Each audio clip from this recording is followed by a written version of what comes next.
No es agradable, ¿eh?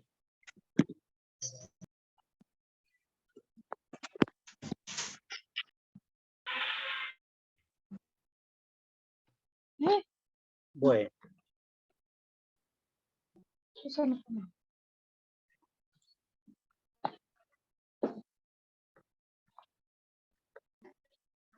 Uno se quedó colgado. O se aburrió, que es más razonable.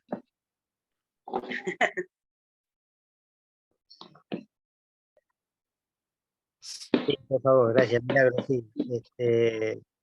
Traten de mutearse porque si no los crujidos me distraen un poco. Recién lo pusieron por ahí, si ahora fíjate en el chat que estaba el link del WhatsApp.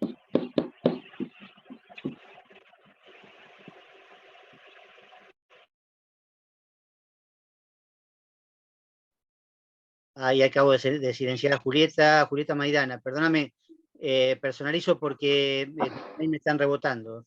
Tus mails me rebotan porque me dice que está over cuota el Gmail. Fíjate bien, si lo puedes recuperar.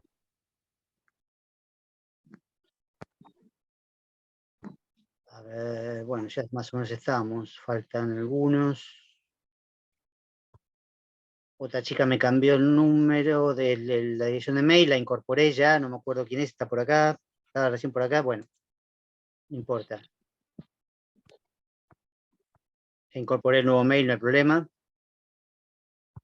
Pero bueno, hubo un par que me rebotaron de Hotmail y después me rebotó uno de Gmail. Es raro que pase, pero bueno. No puedo hacer otra cosa, digamos. Si no puedo mandar el mail, no puedo solucionarlo, digamos. Igual recuerden que todos los links están en el campo, ¿no? En el campus. Bueno, sigo entonces. Estaba diciendo, sustancialmente, esencialmente todos hablamos el mismo castellano. Es casi una redundancia, ¿no? Los que hablan castellano, sí, perfecto. O sea, nosotros y todos los hablantes de castellano, con sus diferencias, por supuesto. No diferencias tan grandes que no nos permitan entendernos o aprender a entendernos de manera muy rápida. Quiere decir que esa cualidad social, digamos, que tenía también nos hace que, digamos, la lengua sea estable o invariable sustancialmente de individuo a individuo, ¿sí? Por las pequeñas variaciones que puede haber de diferencia entre individuo e individuo, esas variaciones pertenecen al habla. El habla, justamente, es inestable, ¿sí? Es variable, de individuo a individuo, ¿sí? Y es más rápido de cambiar en el tiempo también, ¿sí? Los cambios, de alguna manera, son cambios en el habla. Se incorporan por el lado del habla. Cuando se estabilizan, se incorporan a la lengua, pero se tienen que estabilizar. No es cuestión de una moda, de inventar palabras, no, es más complejo que eso, ya vamos a ver más adelante. Las palabras no son la lengua, ¿no? Pero bueno, la lengua permite formar palabras. Y no se trata de inventar una palabra y chau. Bueno, se puede inventar, si todo el mundo la usa durante mucho tiempo, se incorpora a la lengua, si no, no. Ahora, eso tampoco implica que cambie la lengua. Para que cambie la lengua tiene que cambiar toda la lengua. Todo, no solo palabras, sino que tiene que cambiar el plural, el singular, el masculino, el femenino, que es algo que está pasando, por supuesto, pero que por supuesto también va a tardar mucho en imponerse, ¿no? Las formas de lenguaje no binario, o de lenguaje, como se llama, inclusivo. Eso es válido como una forma de habla que se incorpora parcialmente a la lengua, pero que en realidad va a tardar muchísimo tiempo en estabilizarse, y quizás no lo haga, no sabemos. Pero sí, ahí hay un cambio fundamental a nivel de lengua, porque es un cambio en la morfología y en la cantidad de géneros que hay. Porque tradicionalmente en castellano hay masculino y femenino y solo el neutro para algunos pronombres, que igual termina en O. Pero habiendo la posibilidad de usar E, puede aparecer entonces una tercera posibilidad, un tercer género. Y también podría aparecer un tercer número. Paula, ¿me prendes el horno? ¿Pueden mutearse? Andrea, ¿podés mutearte? Se Ay, escucha sí, todo. profe, perdón. Perdón. No, no hay problema, pero por ahí se te escapa alguna cosa que no deberíamos saber el resto de acá de la gente. No, sí, estoy escuchándolo y cocinando, perdón. No, está bien, está perfecto, pero solamente te muteo porque, digo, para que no se te escuche alguna cosa que, bueno, somos todos amigos, somos todos compañeros, pero bueno, qué sé yo, no hay problema.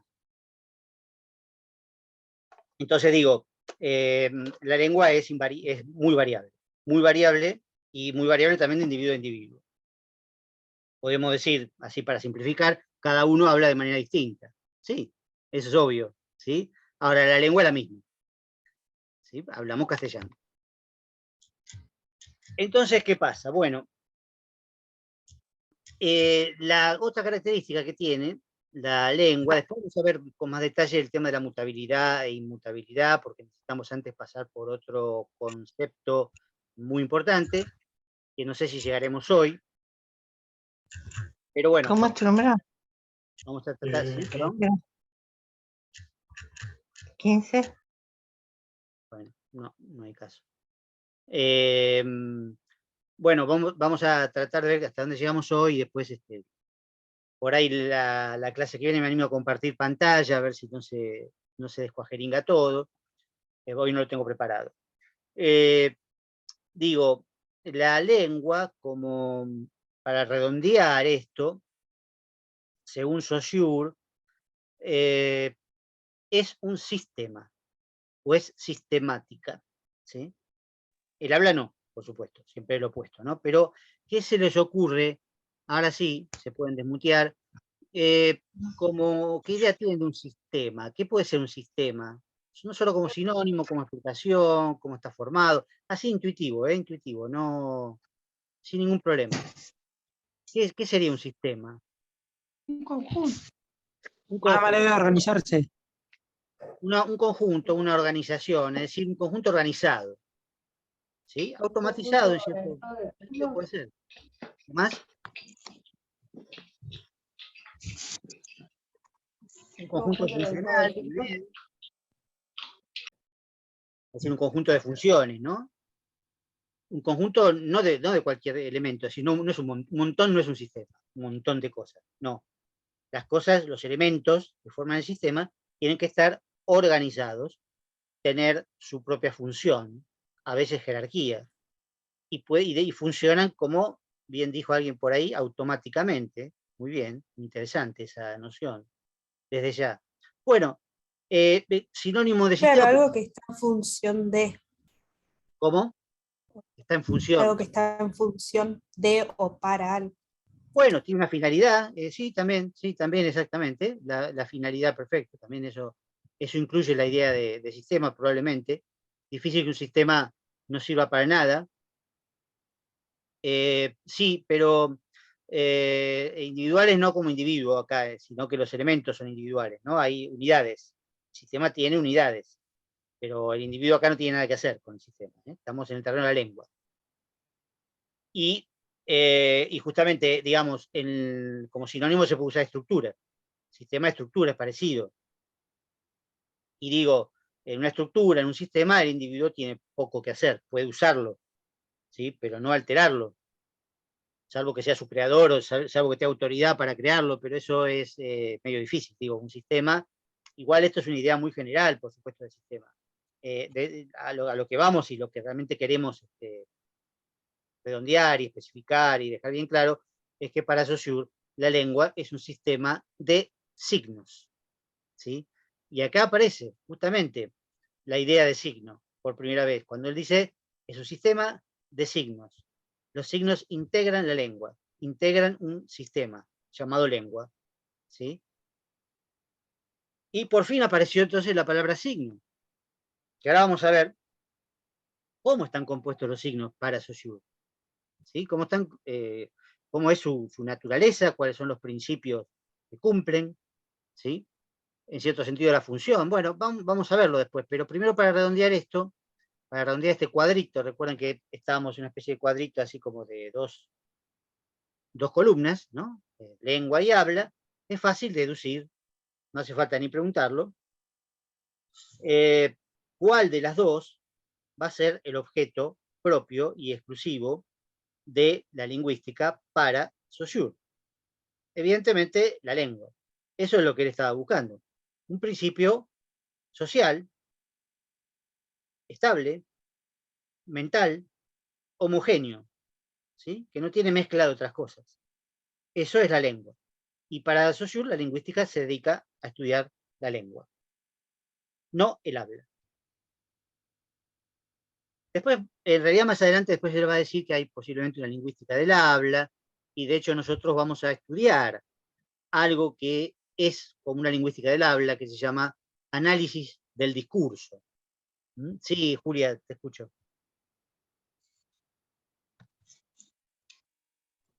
Consulta porque no estoy realmente segura. Lingüística y semiología no es lo mismo. No. No, para nada. Ok. No, por eso estamos yendo desde la lingüística a definir la semiología. Todavía no llegamos. Lo que sí logramos es definir la lingüística, la nueva lingüística según Saussure, aquella que no estudia todo el lenguaje, sino que estudia solamente la lengua. Más adelante veremos, en realidad, los fenómenos de habla concreta, de comunicación concreta, ¿sí? Pero esto a Saussure no le interesa. Así como no le interesa tampoco la relación entre la lengua y lo exterior a ella, ¿sí? Que sería la realidad, el mundo, las cosas, etc. Eso no le interesa. Para él eso es terreno de la psicología o de la filosofía. Así que él se va a dedicar a estudiar solamente la lengua como sistema de signos, ¿sí? Y a partir de ahora, entonces, cuando hablamos de lingüística, hablamos de estudio de la lengua. Cuando hablamos de lengua, hablamos de sistema de signos. Y vamos entonces a ver qué son los signos. Pero recuerden, antes de ver esto, de desarrollar qué es un signo para Saussure, un signo lingüístico justamente, vamos a ver, o tener en cuenta, mejor dicho, que todas las características de la lengua se aplican, ¿sí?, al signo lingüístico, ¿sí? O, dicho de otra manera, los signos lingüísticos participan de las características vistas recién sobre la lengua. Es decir, el signo lingüístico también es social, estable, mental. No forma, no se ve, el signo no se ve, no hay manera de ver un signo, ¿sí? Porque justamente el signo es algo mental, como la lengua, que es lo que lo agrupa. Sí, por favor, Luca, ¿podés silenciar? Sí, porque se escucha todo. Perfecto, entonces, ¿qué es un signo lingüístico para Saussure?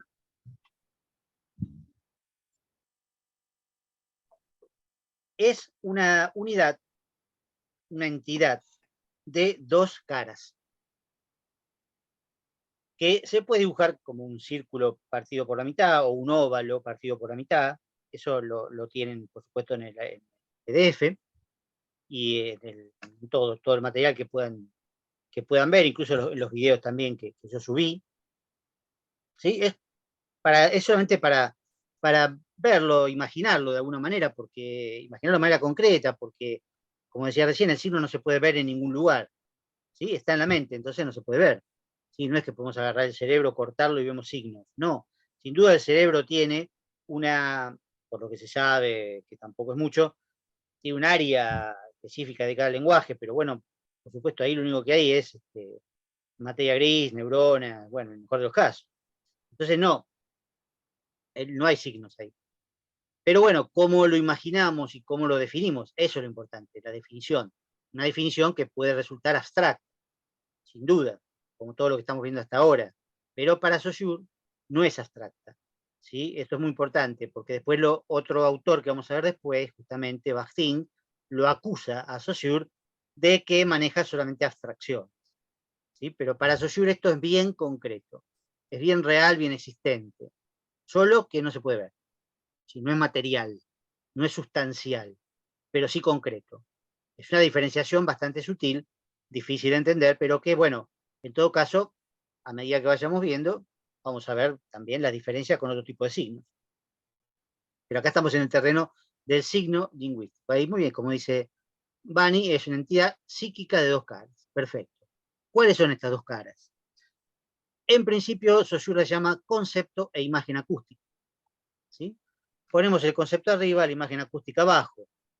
De manera, eso también es convencional, podría ser tranquilamente al revés. No hay una posición espacial del signo. No tiene una característica espacial donde haya algo arriba, algo abajo, o al costado. Se puede también hacer, se podría poner acostado. Las dos partes son igualmente importantes. Entonces, ¿qué es el concepto?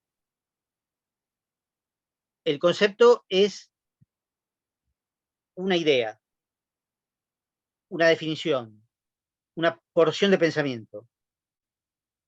Dice Saussure una imagen mental, en un momento dice una imagen mental, pero hay que tener mucho cuidado con la idea de imagen, porque nosotros habitualmente la asociamos con una imagen visual, ¿sí? Que es prácticamente sinónimo, digamos, ¿no?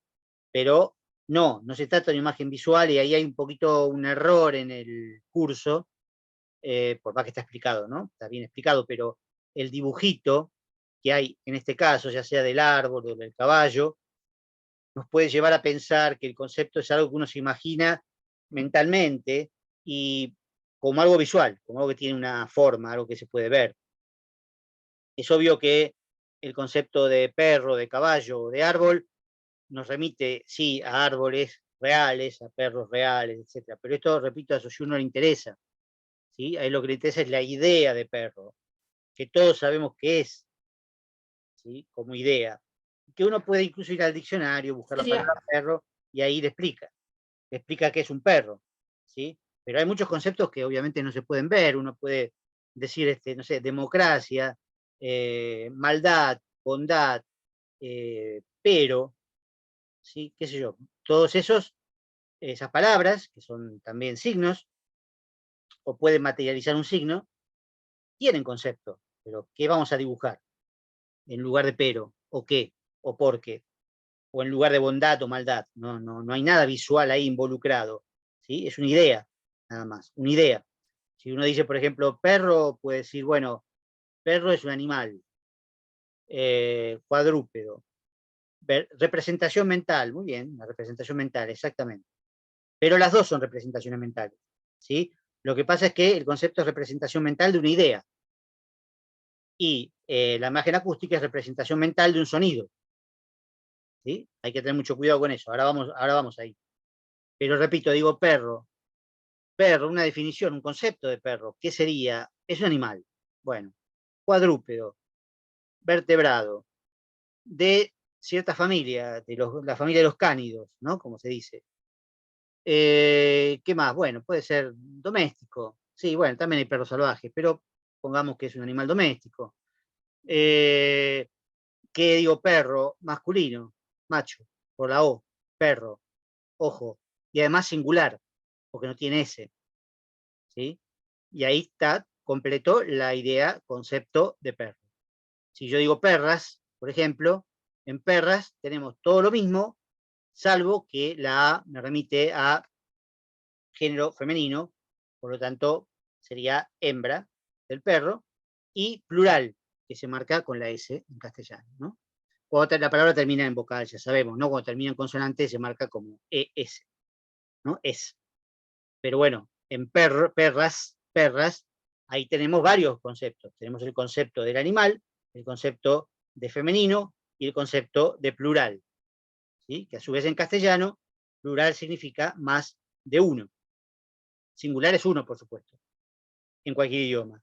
Pero el plural es más de uno, o sea, dos o más.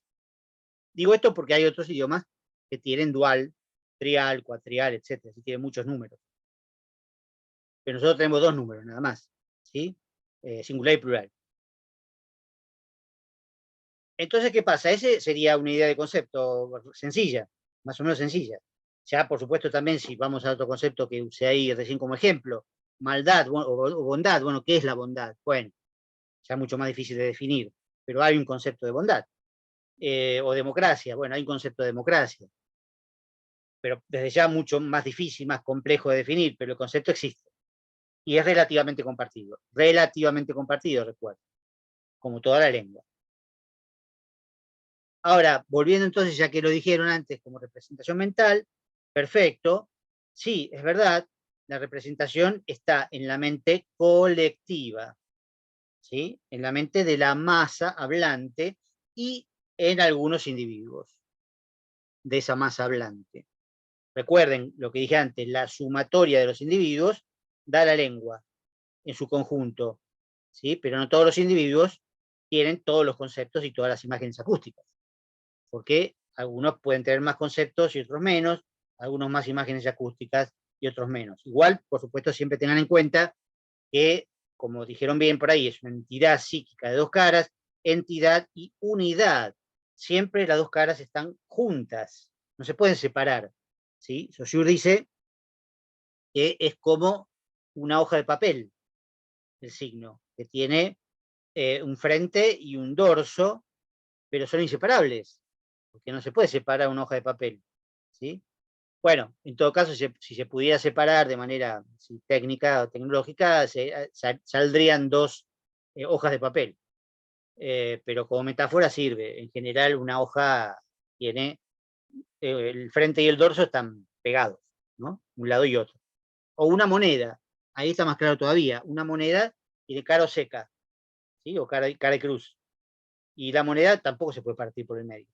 Si se parte por el medio en ese caso, deja de tener valor, totalmente. O sea, las dos caras del signo son, como dice por ahí, solidarias y se reclaman mutuamente. Es decir, una lleva a la otra y la otra lleva a la otra. Permanentemente. No se pueden separar. ¿Sí? Depende de las circunstancias, aparece primero el concepto o aparece primero la imagen acústica. Depende. Si soy hablante, aparece primero el concepto, porque yo trato de transmitir un concepto. Pegado al concepto está la imagen acústica. La imagen acústica se convierte en sonido. Ya ahí estamos en el terreno de la lengua, del habla, perdón. Ya no es lengua, es habla. Emito el sonido, la palabra. Cualquiera que la escuche hace el procedimiento inverso, ¿sí? Reconoce la palabra gracias a la imagen acústica que tiene almacenada en su memoria. Y esa imagen acústica lo lleva al concepto, que es el que yo le quería transmitir de entrada. Si ese esquema de la comunicación extremadamente sencillo funciona, ¿sí? Spoiler, nunca funciona. De todas maneras, el concepto sería el mismo, ¿sí? El concepto que yo quise transmitir es transmitido y el otro lo recibe tal cual yo se lo transmití, ¿sí? Es un esquema de la comunicación sumamente sencillo. Después vamos a ver otros más complejos, desde ya. Pero así funciona más o menos. Entonces, volviendo a la imagen acústica, tengamos en cuenta que la imagen acústica no es sonido. El sonido es parte del habla, como ya sabíamos de antes. ¿Sí? La imagen acústica es una representación, una huella psíquica del sonido, que me permite reconocer sonidos como pertenecientes a mi lengua o no. Y a su vez también emitir sonidos, por supuesto, porque los conceptos tienen su propia imagen acústica. Y cuando yo quiero transmitir conceptos, recurro a la imagen acústica y después la transformo en sonido.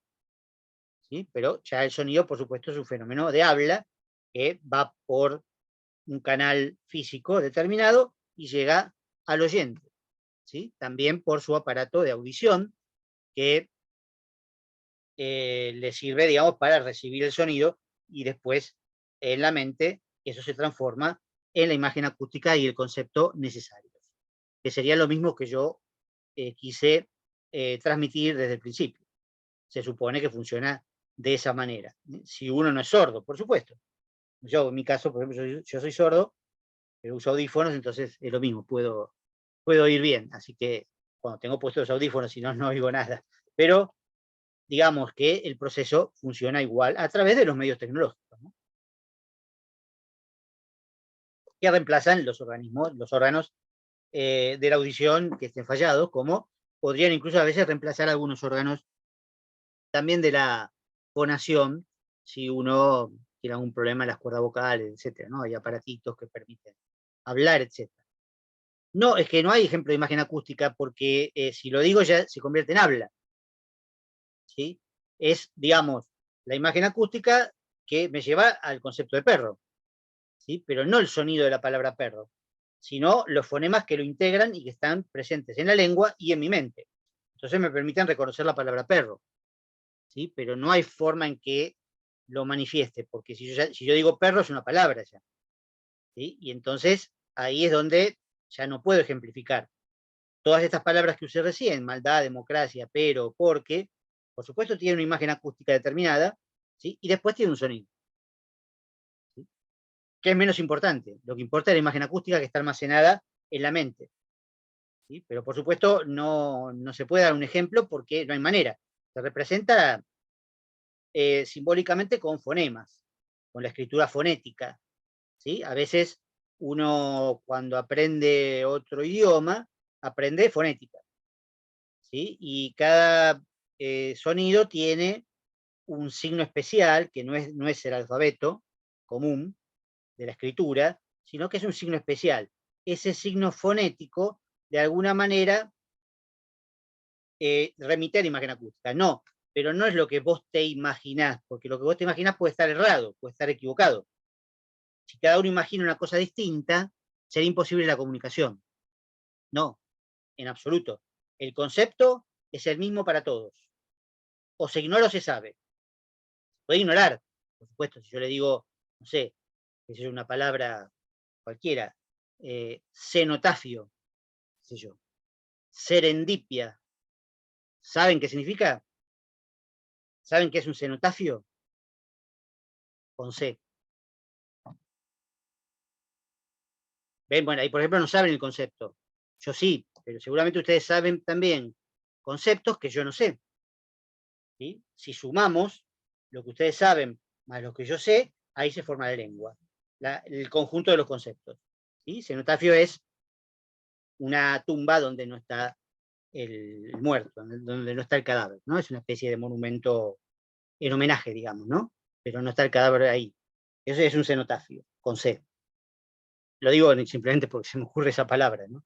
Que me gusta mucho, es una muy linda palabra.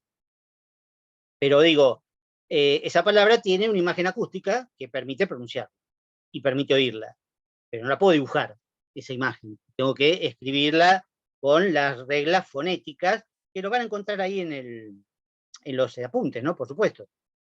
Sobre todo en el artículo mismo de Saussure, ¿no? Saussure también explica, en ese caso, se pone generalmente entre barras para indicar imagen fonética, pero es una convención porque, repito, no hay manera de ver o representar una imagen fonética, ni de ver o representar un concepto. Pero, por favor, porque vi ahí varias preguntas que remiten a eso, olvídense de lo individual. No tiene nada que ver con lo individual. Lo individual es el habla, ¿sí? La forma como yo pronuncio, ¿sí? Implica una cuestión individual. Y lo que yo me imagino, como alguien dijo por ahí, si yo me imagino algo, ¿sí? Puedo estar equivocado. Pero además el problema es que me imagino una imagen, ¿sí? No el concepto de perro. Porque si me imagino una imagen, me puedo imaginar un pitbull, o un golden, o un chihuahua, ¿sí? Siempre me voy a imaginar un perro concreto. Porque eso no tiene nada que ver con el concepto. El concepto de perro abarca todos los perros. Otra cosa es si digo chihuahua, tiene otro concepto, porque ahí, aparte del concepto de perro, se suman las características propias de la raza, como se llama, chihuahua. ¿Sí? Pero no es lo que yo me imagino, es lo que está previsto en la lengua. ¿Lo uso bien o lo uso mal? O no lo uso, porque lo ignoro. Y entonces cuando me dicen algo que contiene esa palabra que ignoro, bueno, no lo entiendo perfectamente, pero puedo aprenderlo fácilmente. Si es cuestión de vocabulario, lo aprendo enseguida. Aprender una lengua completa es mucho más complejo. Aprender inglés, aprender ruso, es mucho más complejo que eso. Pero por supuesto consiste en aprender los conceptos en ruso y las imágenes acústicas en ruso. Los fonemas rusos son totalmente distintos de los fonemas en castellano. Y muchos conceptos también. ¿Sí? Y eso nos demuestra una serie de cosas que después vamos a ir viendo. Pero ahora, digamos, para redondear un poco de la diferencia entre imagen acústica y sonido, a ver si lo puedes llegar a captar un poco mejor. Por eso decía, digo, esto es abstracto, lo tienen que pensar, no imaginar. Es otra cosa completamente distinta. Por ejemplo, yo ahora me imagino un churrasco, ¿no? Un churrasco que están cocinando. Y claro, yo me imagino un churrasco en la mente, y lo veo. Me imagino que lo tengo acá adelante porque tengo ganas de comer. Eso no es un concepto, ¿sí? El concepto es de churrasco. Un trozo de carne de determinada forma, etc. ¿Sí? Pero ese es el concepto. Y es igual para cualquiera. Ahora, yo me lo puedo imaginar con cierto punto que a mí me gusta y ustedes se lo imaginan con otro punto, o con otra forma, o con otro gusto, qué sé yo. Cada uno se imagina lo que quiere, pero eso no es la lengua. Eso es imaginación y es individual. ¿Sí? Entonces hay que tener mucho cuidado con eso. Olvidarse de lo individual en este momento, por ahora. ¿Sí? Que dice acá, no, es muy largo, esto no lo puedo leer tanto. Se me escapa. Si nos centramos en la característica de la lengua, es mejor entenderlo para separarlo del habla. Entiendo mejor concepto, imagen acústica. Bueno, bárbaro, sí, sí, hay que separarlo totalmente del habla. ¿Sí? Pero justamente para compararlo de todas maneras, pensemos la diferencia entre imagen acústica y sonido. Justamente, si yo hablo con un ruso, o cualquiera de ustedes habla con un ruso, sin saber el idioma, por supuesto, ¿no? Porque puede ser que alguno de ustedes hable ruso, yo no. ¿Qué pasa? El tipo me habla, y me habla, yo oigo. Si tengo puesto los audífonos, por lo menos oigo que me está hablando. Incluso hasta puedo repetir, como un loro, como un locutor, puedo repetir lo que me está diciendo, porque se puede imitar lo que me está diciendo. Ahora, no entiendo nada, no entiendo, pero el sonido sí lo capto. ¿Pero por qué no entiendo? Porque el sonido de lo que me está diciendo no me remite a ninguna imagen acústica, y por lo tanto a ningún concepto, porque no conozco la lengua. Ahora, si aprendo ruso, digo, aprendo, como dije antes ya, los conceptos y las imágenes acústicas del ruso. Y entonces entiendo lo que el tipo me dice. ¿Sí? Pero es un proceso de aprendizaje, como fue también el de la lengua materna, por supuesto. Lo que pasa es que en el caso de la lengua materna es probablemente más rápido, más fácil, incluso hasta se pueden llegar a aprender dos lenguas maternas. ¿Sí? Uno puede ser bilingüe casi de nacimiento, o trilingüe de casi de nacimiento. Bueno, es una discusión que no viene al caso. Pero fíjense esa diferencia. Incluso capaz que el ruso me está cargando y me está diciendo cualquier cosa, capaz que no me está diciendo verdaderas palabras en ruso. ¿Sí? Pero yo como sé que es ruso, qué sé yo, digo, bueno, me estará hablando en ruso, qué sé yo. Ignoro completamente, ¿no? Entonces por ahí me está cargando. Yo lo puedo repetir, ¿sí? Puedo hablar igual que él, ¿no? Como los loros o algunos cuervos que repiten. Pero bueno, ahí se ve bien claramente la diferencia entre el sonido y la imagen acústica, completamente distintas. Y otro ejemplo también, para diferenciarlo bien, es que cuando yo hablo para mí mismo, para adentro, ¿sí? No pensar también es más abstracto, sino cuando yo hablo para mí mismo, a veces leyendo, por ejemplo, o estudiando, ¿no? O por ahí voy por la calle y, no sé, estoy maquinando algo, qué sé yo, y quiero decir algo, pero no lo digo, ¿no? Pero se me aparecen las palabras de alguna manera en la mente, y hay como una comunicación conmigo mismo, en ese caso. Pero ¿qué pasa ahí? Sí, utilizo signos, efectivamente, ¿sí? Utilizo imágenes acústicas y conceptos, pero no sonidos, porque no sale el sonido de mi boca. El sonido tiene que salir de mi boca, en forma de palabra, pero si hablo para adentro, no sale. Pero sí hay imágenes acústicas. Sí, como al leer, puede ser, al leer, sí, si uno lo lee de esa manera, ¿no? No sé si es exactamente como hablar consigo mismo leer. Me parece otra operación, ¿no? Porque leer, bueno, qué sé yo leo muy rápido, entonces no es que me lo estoy leyendo a mí mismo. Pero bueno, puede ser un ejemplo. Entonces una cosa más fácil, qué sé yo, me tropiezo y digo, pero para adentro, digo, qué boludo soy, ¿por qué me tropecé? Para adentro. ¿Sí? Eso es hablar con uno mismo. Leer es un poquito más abstracto todavía, pero bueno, pongamos que puede ser. Pongamos que puede ser. Pero no mezclemos la escritura porque si no ahí entra otra confusión bastante grande. Acá yo estoy, digo, hablando conmigo mismo, y entonces al hablar conmigo mismo involucro imágenes acústicas y conceptos, pero no sonidos. El ejemplo es para distinguir justamente entre el sonido y la imagen acústica, que son dos cosas distintas, relativamente interdependientes, porque lengua y habla son interdependientes, ¿sí? Efectivamente, pero independientes en principio, ¿sí? Distintas en principio. Por supuesto que se necesitan mutuamente, yo ya dije, para hablar tiene que existir la lengua, nadie habla de la nada, ¿sí? Se habla habiendo aprendido la lengua antes, y más todavía existiendo la lengua antes, mucho antes de que naciéramos, ¿sí? La lengua que hablamos existe mucho antes de que naciéramos. Entonces, ¿qué es más importante? ¿La lengua o el habla? La lengua, sin duda. Para Saussure es más importante la lengua, y es por esto. Se pueden morir todos los que hablan castellano, pero el castellano va a seguir existiendo de alguna manera, ¿sí? Existen lo que llaman las lenguas muertas, que es una fea expresión, por supuesto. El latín, el griego clásico, como lo fue alguna vez el hebreo o el sánscrito, lenguas muertas, pero que a veces reviven, porque efectivamente no desaparecieron, ¿sí? Así es una fea palabra lengua muerta, porque son lenguas culturalmente importantes que persisten de alguna manera, pero se murieron todos los hablantes del latín o del griego clásico. Ahí se murieron todos, evidentemente. Otras lenguas no dejan ninguna huella. Se mueren muchas lenguas por día, ¿sí? Porque se mueren los hablantes.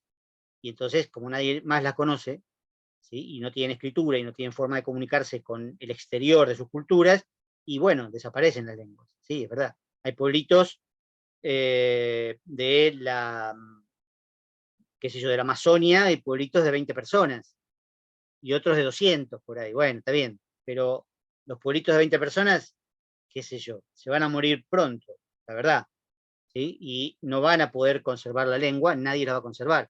Si no hay un lingüista o un antropólogo que vaya. No, los jeroglíficos egipcios son dibujitos. Lo más parecido posible sería la escritura, ¿sí? ¿Sí? Remiten probablemente una lengua muerta, que sería el egipcio como lengua, pero los jeroglíficos serían una forma de escritura pictórica, ¿sí? Entonces, para redondear esto antes de que termine, concepto e imagen acústica. Para Saussure, eso es el signo lingüístico. Ahora, él lo reemplaza, no vamos a llegar, pero no importa, por lo menos lo dejo dicho para que traten de buscarlo, leerlo un poquito y retomamos enseguida, en la clase que viene retomamos enseguida a partir de acá. Él reemplaza la palabra concepto por la palabra significado y la palabra imagen acústica por la palabra significante, ¿sí? Les gusta más, en principio le parecen justamente palabras más abstractas, menos ambiguas, porque imagen acústica remite al sonido, concepto remite a una tradición filosófica, a la lógica, y no es eso. Entonces dice, bueno, significado, significante, ¿sí? Pero esto es interesante porque abre a la posibilidad de tratar, de estudiar otros tipos de signos que no sean lingüísticos. Sí, siempre con este link. Signos no lingüísticos, es decir, signos que están en la vida social. Y ahí aparece la semiología, ¿sí? La semiología va a estudiar los signos en la vida social. Todos, no solamente la lengua, como hace la lingüística, sino otros tipos de signos. Entonces, bueno, como se va a cortar, les dejo esta pequeña tarea, ver qué otros signos hay según Saussure, ¿sí? Cuáles serían los significantes y significados en ese caso. Una pequeña tarea para ir viéndola y retomándola la próxima clase apenas empecé, ¿sí? Significante, significado, semiología, ¿sí? Bueno, más o menos llegamos, pero no con todo lo que pensaba hacer en esta clase. Pensaba adelantar un poquito más lo de semiología, pero prefiero saludarlos